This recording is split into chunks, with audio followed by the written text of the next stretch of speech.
Hi everyone, welcome to my series No Street Food Only Home Cooked Food Challenge Day 9।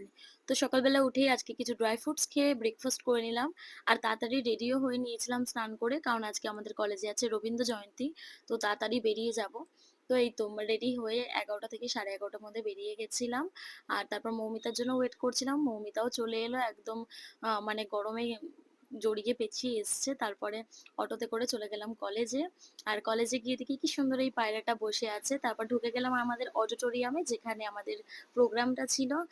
ভিডিওতে copyright পড়ে যাওয়ার ভয়ে খুব একটা আমি মিউজিক অ্যাড করিনি, যেটুকু হয়েছে সেখান থেকে কিছু কিছু অ্যাড করেছি, কিছু নাটক, কিছু আমায় গান। ছুটি দিতে বল।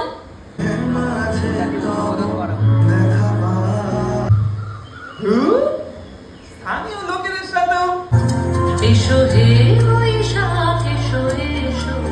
তারপর প্রোগ্রাম শেষ হওয়ার পর বাড়ি যাওয়ার জন্য বেরিয়ে গেলাম। সত্যি কথা বলতে খুবই জোরে খিদে পেয়েছিল তারপর বেরিয়ে, কিন্তু আমি ভেবেছি বাড়ি গিয়েই খাবো। আর এখন না অভ্যাসটা বেশ ভালোই আমার ছেড়ে গেছে যে বাইরে কিছু খাবো না। তো এই চ্যালেঞ্জ ভিডিওটা কিছু হলেও আমার লাইফে মানে ভালো একটা কিছু কাজ করছে। বাড়ি গিয়ে মাছ ভাজা দিয়ে ভাত খেয়ে, গ্রিন টি সন্ধ্যাবেলা খেয়ে, একটু রোল খেলাম একটা বানিয়ে, রুটি আর ডিম দিয়ে। রাতে তাড়াতাড়ি ডিনার করে শুয়ে পড়েছিলাম, কারণ রাতে আমার জ্বরও এসেছিল। So that's